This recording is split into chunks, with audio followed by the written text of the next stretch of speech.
Court को हमको कभी बाहर दिखते नहीं, कभी होते नहीं, बट हमारे स्कूल में अभी क्यों आए, ये सब एडवोकेट्स क्यों आए और हमको ये क्यों बोल रहे? हमारा जो सिलेबस था हमको कम पड़ गया था कि अभी ये पढ़ाने आए हमको। आपको ऐसा लगना स्वाभाविक है, बट अगर ऐसी कोई चीज है जो चीज हमारे लिए और हमको पता ही नहीं है कि वो चीज हमारे लिए है, तो हमको बुरा लगेगा ना। अगर हमको कोई चीज ऐसी बेनिफिशियल है, अगर हम स्कूल में अगर कोई हमको बेनिफिशियल चीज है और वो स्कूल वाले हमको बता ही नहीं रहे कि वो हमको पता ही नहीं है, तो हमको फाइनली बुरा लगता है, अरे मेरे लिए तो मुझे पता ही नहीं था। तो हम आज इस यहाँ पे क्यों आए, मैं आपको समझाने की कोशिश करता हूँ। जो हमारा आज का जो टॉपिक है, protection of children from sexual offences act. तो सबसे पहले इसमें जो आता है टर्म प्रोटेक्शन ऑफ चिल्ड्रन, तो हम किसको प्रोटेक्ट कर रहे हैं? चिल्ड्रन को प्रोटेक्ट कर रहे हैं। तो अभी मुझे कोई क्वेश्चन बताओ कि हम चाइल्ड किसको बोलते हैं, मतलब किस एज तक हम बोलते हैं कि अभी एक चाइल्ड है? कितना कोई तो खड़ा होकर बोलो मुझे, नीचे से कितने नहीं देता मुझे? Under 18, right? और आगे 18 साल तक सब बच्चे हैं। तो हमारा पहला टर्म क्लियर हो गया, ठीक है? जो एक्ट में जो चिल्ड्रन की डेफिनेशन है वो 18 साल तक सीमित है, क्लियर? अभी दूसरी बात, ये 18 साल के बच्चे में आपको लगता होगा कि इसमें सिर्फ मे बी सिर्फ उसमें गर्ल्स आते हैं, बट मैं क्लियर करता हूं कि इसमें बॉयज और गर्ल्स दोनों भी आते हैं। ये एक्ट में जो भी प्रोविजन है ये दोनों के लिए बराबर है। तो ऐसा नहीं मतलब गर्ल के लिए स्पेशल और बॉय के लिए स्पेशल है, दोनों के लिए एप्लीकेबल होगा। अभी जो हमारा नेक्स्ट टर्म आता है प्रोटेक्शन ऑफ चिल्ड्रन, बट किस चीज से हमको प्रोटेक्ट करना है? From the sexual offences act. Are you understand the term sexual offences? थोड़ा बहुत पता है आपको कि सेक्सुअल ऑफेंसेस में क्या क्या आता है, क्या क्या आ सकता है? I will try to explain. हम जब घर पर रहते हैं, फ्रेंड्स के साथ रहते हैं या फिर हमारे टीचर के साथ रहते हैं, हमारे पेरेंट्स मम्मी पापा हमको गोदी में लेते हैं, पेडल करते हैं, अच्छा लगता है कि बुरा लगता है? अच्छा लगता है, क्योंकि उनका इंटेंशन हमको प्यार करने का है, वो प्यार से हमको पेडल करते हैं, पास में लेते हैं, गोदी में लेते हैं, बराबर है। बट अगर कोई अननोन पर्सन आपको छूता है, पेडल करने की कोशिश करता है या आपकी तरफ बुरी नजर से देखता है, आपको अच्छा लगता है कि बुरा लगता है? बुरा लगता है। तो हमको उतना तो पता चल जाता है कि सामने वाला का इंटेंट क्या है। तो हमारा फर्स्ट रूल क्या है? We have to protect ourselves from the strangers. किससे प्रोटेक्ट करना है हमको? पहले स्ट्रेंजर से करना है। स्ट्रेंजर से प्रोटेक्ट करते हुए हमको कंफ्यूजन होता है कि मतलब सामने वाला का इंटेंट क्या है और क्या नहीं है। स्वाभाविक है, हमारी एज इतनी अंडरस्टैंडिंग वाली नहीं है कि हम सामने वाले को इतना इजीली समझ जाए, बट हमको उतनी तो अंडरस्टैंडिंग है। अभी हम बस से आते हैं, स्कूल बस से आते हैं, वी आर प्रोटेक्टेड। बट अगर हम कोई दूसरे स्कूल में देखते हैं या हम गांव में जाते हैं, हम ऑटो से ट्रैवल करते हैं, कभी हम गवर्नमेंट स्कूल बस से ट्रैवल करते हैं, हमारे पास कोई जो बैठता है या कोई हमारे पास जो तरफ देखता है वो थोड़ा सा अलग बिहेव करता है हमारे साथ, हमको टेस्ट करने की कोशिश करता है, वो हमारे बेनिफिट देने का कोशिश करता है, तो वो क्या होता है? वो इनएप्रोप्रिएट टच होता है। अभी आपको स्कूल में तो इतना पढ़ाया जाता है गुड टच क्या है, बैड टच क्या है। हम इसमें हम डीप में नहीं जाएंगे। मैं ऐसा प्रिज्यूम करता हूँ कि आपको सबको गुड टच बैड टच पता है, हम उसके आगे जाएंगे। हमको पता होता है, पर जब ऐसा कुछ चीज होता है या किसी के साथ होता है, अपने साथ होता है, मेरे फ्रेंड के साथ होता है, हम क्या करते हैं? तो हम चुप बैठते हैं या फिर किसी को बोलते नहीं। हमको क्या लगता है कि हम बोलेंगे तो मेरा ही नाम खराब हो जाएगा, या फिर पेरेंट्स गुस्सा करेंगे, या फिर पेरेंट्स बोलेंगे नहीं अभी स्कूल में ही जाना नहीं है, ऐसा करेंगे। कि हमको डर आता है, डर रखना स्वाभाविक है। बट अगर हम यहाँ पे चुप बैठेंगे, जो करने वाला है, जो उसने आज गलत काम किया है, वो कल फिर से करेगा, क्योंकि उसको समझ ही नहीं मिला है। उसको क्या लगता है कि मुझे कुछ पनिशमेंट मिलने वाला नहीं है, इसलिए मैं वो आज करेगा, कल फिर से करेगा, आज हमारे साथ हुआ है कल किसी और के साथ करेगा। इसके लिए कौन रिस्पॉन्सिबल है? जब हमारे सामने ये बात आती है फिर भी हम एप्रोप्रिएट अथॉरिटी को रिपोर्ट नहीं करते, तो इसमें कौन फॉल्ट में? हम ही फॉल्ट में। तो it is our first responsibility, हमारे साथ हो, हमारे फ्रेंड के साथ हो, कुछ भी ऐसा अगर बिहेवियर हमको आपको नजर में आता है तो हमको एप्रोप्रिएट अथॉरिटी को रिपोर्ट करना है। अभी कौन एप्रोप्रिएट अथॉरिटी है ये तो हमने एडवोकेट बाबू सर ने हमको बोला है।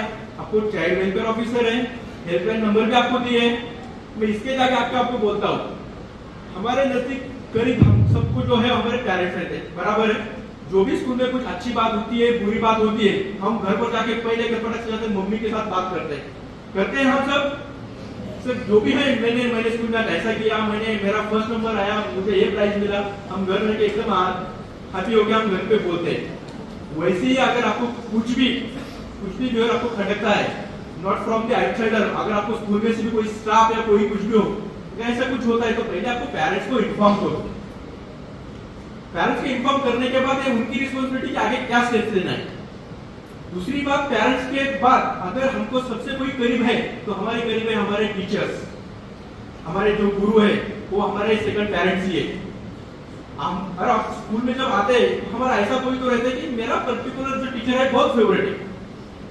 आप उससे तो बोल सकते हैं कि नहीं टीचर मेरे साथ ऐसा हुआ है, या मैंने भी ऐसा देखा है कि हमारे स्कूल में जो फ्रेंड थी उसके साथ ऐसा हुआ, बट मुझे अच्छा नहीं लगा, बुरा है, आदमी जो कर रहा है सामने वाला बुरा है। So what is our responsibility to inform the teachers. Teacher को इन्फॉर्म करने के बाद टीचर की क्या रिस्पांसिबिलिटी है उसके ऊपर बाद में आता हूं। तो हमारा जो काम यहाँ पे जो बनता है, बिकॉज ये जो लॉज है, we are not here to scare you, we are here to protect you. Child जो है सबसे vulnerable section of the society है, क्योंकि आपकी जो उम्र है, आपकी जो एज है, ए हिसाब से पॉसिबल है कि बाकी कोई आपको एम्पावर करे, कोई बाकी आपके उम्र से जो ज्यादा एज वाला हो, ज्यादा मसल पावर वाला हो, आपको एम्पावर करे, आपको हैरेस करे। इसीलिए ये एक्ट जो एक्सक्लूसिवली आपके लिए बना है। आपके लिए जो एक्ट बना है उसका पता ही नहीं है तो फिर इसका कुछ फायदा नहीं है। तो आपको इतना तो पता चला कि हमारे साथ अगर कुछ होता है तो हमको रिपोर्ट करना है। आप किसी ना किसी अथॉरिटी को रिपोर्ट करो, बिना रिपोर्ट किए शांत मत बैठो। उसके बाद मैं आपने बोला था कि टीचर्स की क्या रिस्पॉन्सिबिलिटी आती है। This act is not only for the child to protect, it is the duty of the institution to report the institution to the issue whatever the incident to the police officer और to the court. अगर नहीं करते हैं तो there is penal provision for the school as well, कि that is same applicable to the hospital and other institution as well. जब भी अगर कोई इंसिडेंट होता है तो you have to report that to the police station. तो ये टीचर को भी याद रखना है। तो सेकंड थिंग कि सिर्फ आपको रिपोर्ट करने से आपका काम होने वाला नहीं है, इंस्टीट्यूशन का काम होने वाला नहीं है। ये लॉ की मैंडेटरी थिंग नहीं है, but I would request to the school to organize the training program or sensitization programs for the staffs and particularly to the non teaching staff, क्योंकि टीचिंग स्टाफ है उनको तो पता है क्या सही है क्या गलत है क्या हो नहीं रहा है, but sometimes we lost our control from the जो भी केयर टेकर रहते हैं।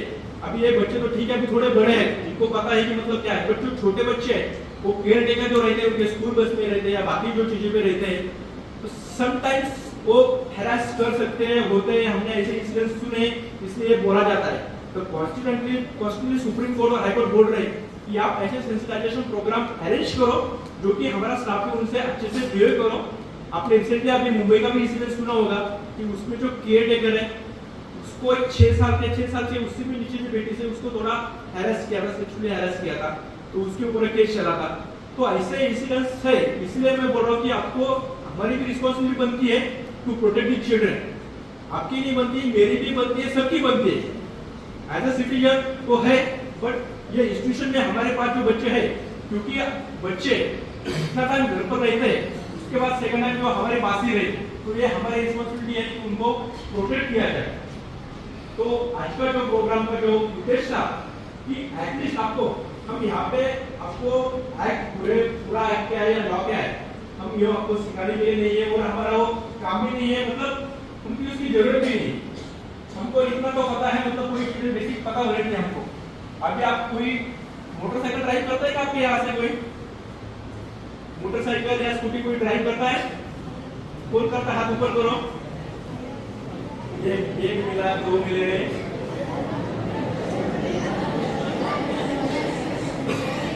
करता है? आप ड्राइव करते हैं? किसके पास है? ऐसे हाथ ऊपर करो।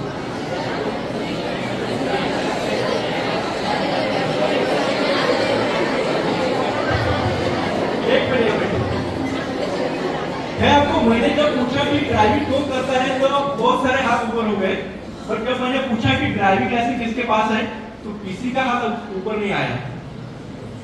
आपको उतना तो पता है कि हम 18 साल तक ड्राइविंग नहीं कर सकते और हमको लाइसेंस भी नहीं मिल सकता है। तो जितने भी अभी हाथ ऊपर किए थे, अब मैं टीचर को बोलूंगा सर प्रोग्राम करो और पेरेंट्स को इन्फॉर्म करो। एक्सक्यूज किसी को भी नहीं है, चाइल्ड हो, सीनियर सिटीजन हो या डिसेबल पर्सन हो, इग्नोरेंस ऑफ लॉ है, एक्सक्यूज नहीं है। आप अभी बोला हम में ड्राइव करता हूँ, आप जाएंगे बाहर, आपको ट्रैफिक पुलिस ने पकड़ा तो आप नहीं बोल सकते सर मैं बच्चा वो छोड़ दो ना। बच्चा होंगे तो वो आपके पापा के ऊपर केस करते हैं फॉर योर काइंड इंफॉर्मेशन। तो फिर आपको अच्छा लगेगा क्या कि आपको पापा को आपके वजह से ह्यूमिलेट होना पड़ रहा है, उनको कोर्ट में जाना पड़ रहा है। बहुत सारे केसेस ऐसे हैं कि जो छोटे बच्चे हैं वो ड्राइव करते हैं पर उनके पापा के ऊपर केसेस चल रहे हैं। आपने मैं भी सुना होगा, नहीं सुना होगा, पुणे में भी ऐसा एक्सीडेंट हुआ था। वो माइनर बच्चा था, वो माइनर बच्चा को तो ठीक है उसके लिए लॉ बेनिफिशियल है, लेकिन उसके लिए अलग ट्रीटमेंट मिल गई, पर उसके फादर को बहुत दिन जेल में अंदर रहना पड़ा। कोई भी बच्चे को अच्छा लगेगा कि मेरे वजह से मेरे पापा को सहन करना पड़ रहा है। तो हम ये सब चीज का ख्याल रखेंगे। अभी इसके आगे जो भी लॉ है, जो भी रूल्स है, हमको फॉलो करने हैं। जो भी टीचर ने बोला है हमको सुनना है, बिकॉज जो भी टीचर्स बोलते हैं वो हमारे बेनिफिशियल के लिए होता है, वो अच्छे के लिए होता है। अगर आप इतना भी करते हैं तो हम बोलेंगे कि आज का जो प्रोग्राम है वो सक्सेसफुल हुआ है। आपका खुद का ख्याल रखो, दूसरों का भी रखो, जितना होता है सबको प्रोटेक्ट करने की कोशिश करो। और इतना बोल के मैं यहाँ पे रुक जाता हूँ।